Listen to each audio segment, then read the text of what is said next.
le 2 de 3 de 2. Voilà. Bien. Donc là, vous avez fait une image thème et vous avez représenté le nombre de pourcentages par rapport donc, au diamètre. Et vous avez montré à partir de ce diamètre-là que ça ne dépasse pas les 5 nanomètres. C'est pour cette raison. Voilà, ça ne dépasse pas. Donc il y a quelques quantités, mais ça ne dépasse pas. Il y a la valeur du 3 du 6 moyenne. Donc c'est pour cette raison que ce sont des quantités. D'accord? Bien. Si je vois là le schéma d'avant, vous avez donc, et je vois les tâches qui sont en noir là. Les tâches, si je la compare par rapport à cette valeur de 10 nanomètres, donc je vois que ça dépasse les 5 nanomètres. Pourquoi? Donc si elle dépasse les 5 nanomètres, ça ne devient pas, si vous voulez, les points de bord. Donc les points de bord inférieurs à 5 nanomètres. D'accord? Pourquoi là, lorsque je fais les calculs à partir avec l'appareil, je trouve que les valeurs sont inférieures. Par contre, si je vois là, je vois qu'elle peut dépasser les 5 nanomètres. Monsieur, je dis bien que j'ai calculé en moyenne. En moyenne. Donc c'est pour cette particule, elle est de 5 nanomètres, mais d'autres, ils sont peut-être inférieurs à 5 nanomètres. C'est-à-dire, lorsque j'ai fait la moyenne, je trouvais qu'ils ont un diamètre de 3 à 4 nanomètres. La valeur moyenne. Mais l'appareil permet de déterminer, même s'il existe un nombre qui est de 2%, 1%, etc., elle permet de donner donc là leur pourcentage, combien il existe. Donc, je ne sais pas. Je dis ce qui est vrai ou bien non, je ne sais pas. Normalement, c'est la valeur moyenne des points de vue, c'est-à-dire les nanoparticules ils sont de diamètres différents. Lorsque j'ai fait la moyenne, ils sont aux alentours de 3 à 4 nanomètres. À la page pour l'estimation de l'énergie par la fonction de Gauss. Bien.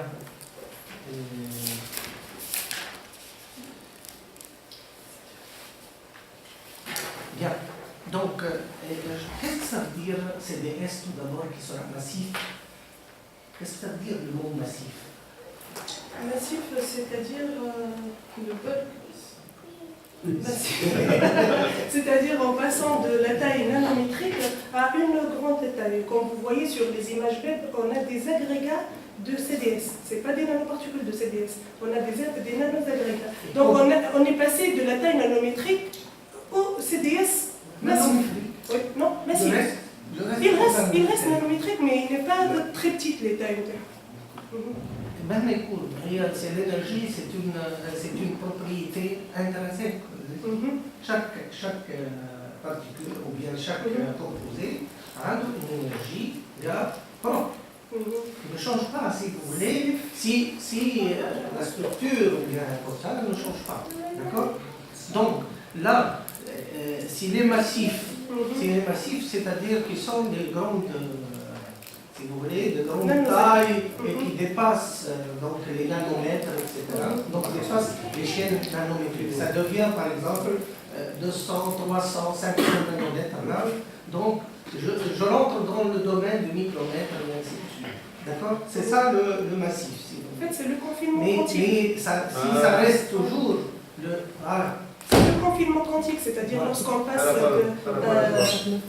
c'est le confinement quantique. Quand tu dis un confinement, lorsque la taille des nanoparticules, la taille des nanoparticules, elle devient très petite. C'est-à-dire de l'ordre de 2 à 3 nanomètres. par rapport à quoi? Par rapport au matériau massif. Au rayon de bord de l'électricité. Par rapport au Au rayon de bord de l'électricité. C'est elle. هكذا محمود.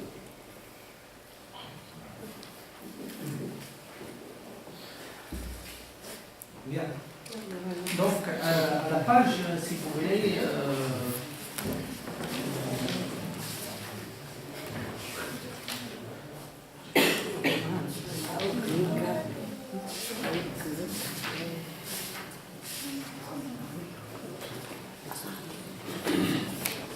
Mais il a aidé 2,5 c'est électron-volt. D'accord, c'est passif. Là, il a noché où à la page 101 où vous avez déterminé le gap d'une nanostructure avec CDS et IOD. Je trouve ici une énergie gap que vous avez mentionnée qui est égale à 2,5 électron-volt. Là, d'accord? Donc, 2,5 électron-volt là, c'est-à-dire que vous n'êtes pas à l'échelle nanométrique. Oui, normalement, comme nous avons indiqué sur les images MEP, on a des quantum dots suffisamment agrégés. C'est-à-dire on est passé de la taille 3 à 4 mm à un matériau massif. Bien. Et vous avez dit que là, vous déposez ces nanoparticules au bilan là, c'est à l'extérieur et à l'intérieur du nanotube. Comment vous avez montré qu'il existe à l'intérieur? Normalement, nous n'avons pas montré qu'ils sont à l'intérieur parce qu'on n'a pas pu découper les nanotubes en deux. On n'a pas pu voir. Donc apparemment, c'est à l'extérieur. Peut-être à l'intérieur. Qu'est-ce que c'est ça?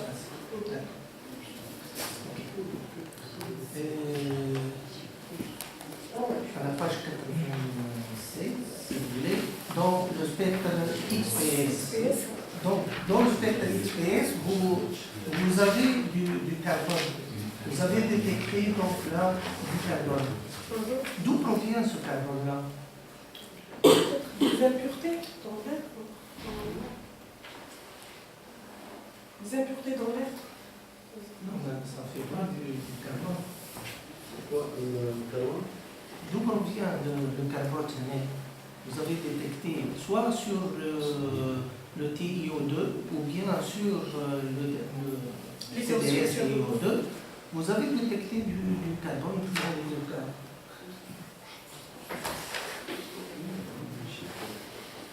Est-ce que vous utilisez là des composés organiques, bien sûr? Oui. Mais normalement, on a collecté la poudre et on fait la dispersion de cette poudre dans l'eau. Dans l'eau, c'est pas dans la matière organique. Pour le titane. Non, non, on a le titane, oui, avec le déjà diéthylène. le carbone existe dans le titane.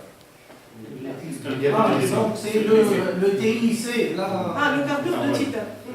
Ah, d'accord. Ok.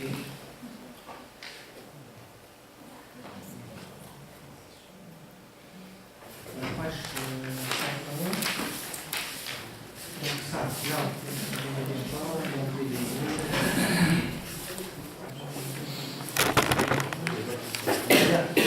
je termine avec la dernière question, la page, donc, la page 113, où vous avez le photon courant résultant de l'utilisation de CDS, etc. D'accord? Bien, pourquoi le courant diminue lorsque je passe de la fonction on à la fonction donc, on? Pourquoi cette diminution-là? Comment je peux expliquer pourquoi cette diminution? Normalement, lorsqu'on éclaire avec un rayonnement solaire HNU, on a au début une forte création du paire électron-trou. C'est pour cela que le courant, il est le maximum du courant, c'est-à-dire au début de l'illumination. Après, il diminue en exponentielle pour qu'il soit constant à une valeur de photocourant bien déterminée. Voilà. Normalement, c'est-à-dire au début, on a une forte création de paires électron-trou. Et après, elle diminue en exponentielle. Il faut baisser du côté du CDS, donc ça se passe du côté du TO2, c'est CDS. Donc la jonction, elle est, il y a une profondeur dans le TO2, mais la vraie génération, c'est toujours du côté du CDS. Les icônes, il est bon pour toutes les thèses du CDS, mais pour les cellules solaires. Mais vu la toxicité, c'est pour ça que les gens ont Est-ce qu'il y a des travaux qui sont effectués sur le CDS seulement avec l'étude? Au lieu de prendre le TiO2 sur TI, je prends CDS sur TI. Oui, je l'ai fait moi-même en DOA et en thèse. Chaque fois que vous mettez du CDS sur le SMO2, fortement doté ou bien sur le TiO2, ou bien sur un contact, le CDS et vous l'humiliez, vous avez toujours le redressement de la cour unitaire en tant que jonction. Donc c'est toujours du côté du CDS que ça se passe la cour génération. Donc, on va parler de عامل الديفونس ويستي. Pour expliquer ça, taux égale R fois C du circuit n'est pas le même pour les deux. Ok. Merci de toute façon.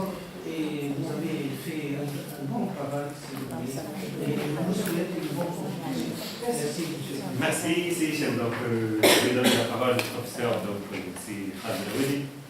Merci, M. le Président. Examinateur de cette thèse. Moi aussi, donc, je me rejoins avec mes collègues.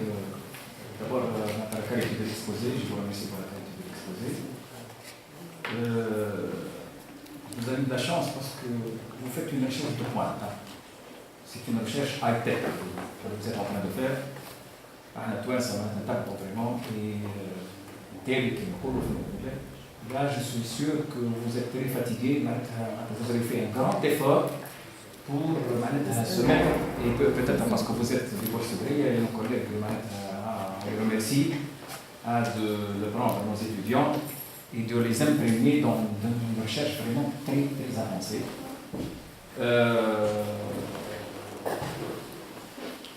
J'ai les mêmes soucis que mes collègues. Moi aussi, mon collègue Hamza, j'apprends, je suis chimiste. Donc, mais vraiment, les physiciens, je crois que c'est tourné beaucoup plus vers la physique, dans votre thèse. Et j'ai appris. Il a appris, les chimistes, il n'est pas physicien, mais je suis physicien, j'ai appris pour pas mal de choses. Même moi j'ai appris. Voilà, exactement. Exactement, on est en train d'apprendre, on est en train de suivre une recherche très avancée. Bon, j'ai des questions en lisant le fascicule. En tant qu'approche physique, on a bien là. Ok. Alors, si vous. On a un je crois. Donc, si on va à la page 10.